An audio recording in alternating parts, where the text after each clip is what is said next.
Programme Sindh Surana मां ॿुधी रहिया आहियो। रेडियो पाकिस्तान लाड़काणे जे लाइव स्टूडियो मां मीडियम वेज 1053 किलो हर्ट्ज़ तां।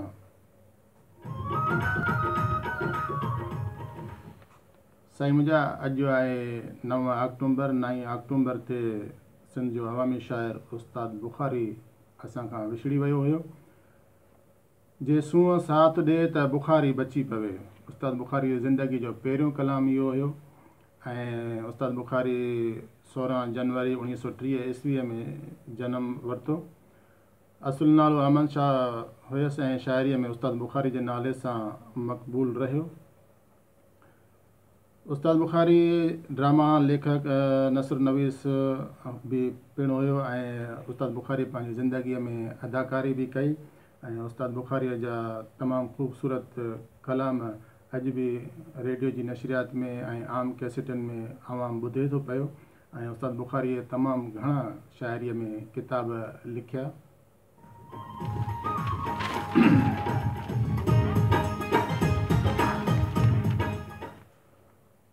उस्ताद बुखारी दादूअ जे नंढड़े ॻोठ ग़ुलाम चांडियो में 16 जनवरी 1930 ईस्वीअ ते सैयद हाजन शाह जे घर में जनम वरितो। संदसि असुल नालो पुनल शाह स्कूली रिकॉर्ड में आमन शाह हो। उस्ताद लिखण जी शुरूआत 1942-43 ईस्वीअ खां कई।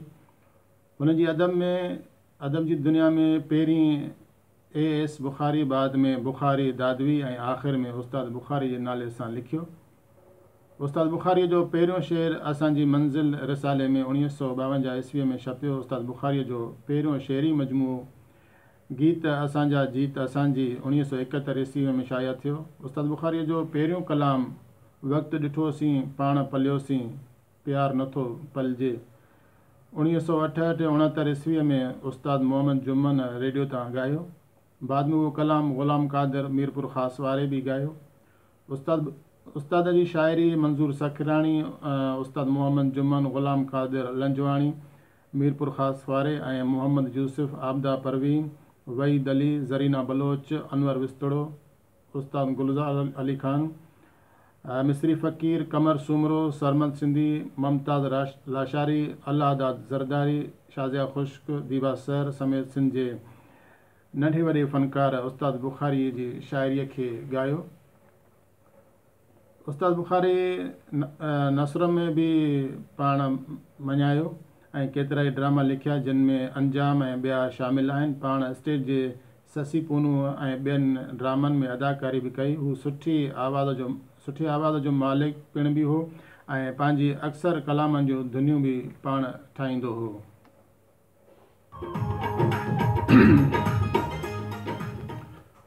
उस्ताद बुखारीअ जा किताब जेके मंज़र आम ते आया आहिनि, गीत असांजा जीत असांजी, गीत गुलाबी ॿारनि जा, ओतूं जोतूं, कूकण या कल्याण, सोचूं बुणका वाका, लहर लहर दरिया, कारे ककर हेठि, धरती सरती, ज़िंदगी ज़िंदगी, मेला मलाला, न कम निबिरियो न गम निबिरियो, जुस्तजू, ला तक न तू ऐं वोक मांदी नथी मारी, लहरी लहरीअ में लालाण, गुलदस्ते में गीत वतन ऐं वेसा, हड़े हेज वतन जा, ॻाए पियो जाॻाए पियो तड़ तड़ तेॾियां ॻाल्हियां, बुखारीअ जा कता घड़िया से चढ़िया, पेर न हटनि पोइते ही गुजरा ही गोला, धूड़ दिलि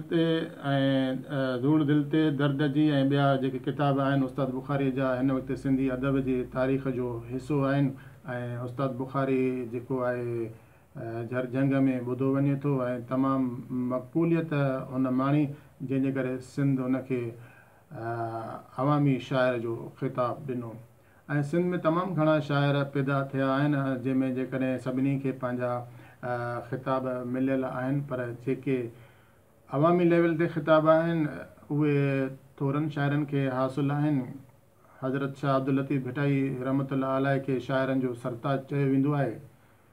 शेख अयाज़ खे सिंध जो महान कवि चयो वेंदो आहे ऐं उस्ताद बुखारीअ खे सिंध जो अवामी शाइर चयो वेंदो आहे। ऐं उस्ताद बुखारी जो कलाम असां वटि मौजूदु आहे रहमान मुग़ल जे आवाज़ में।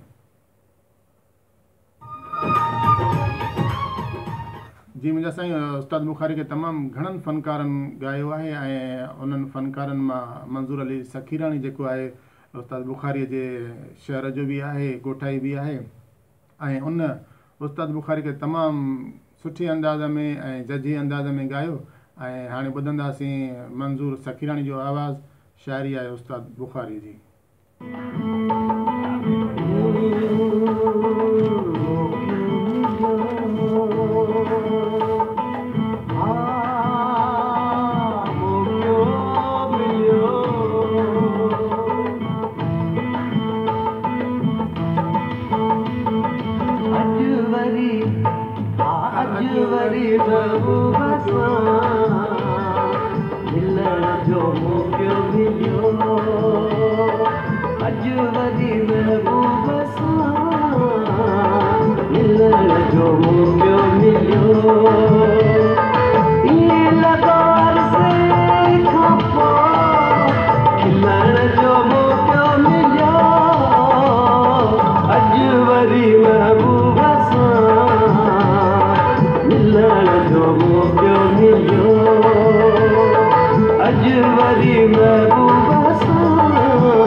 Bukhari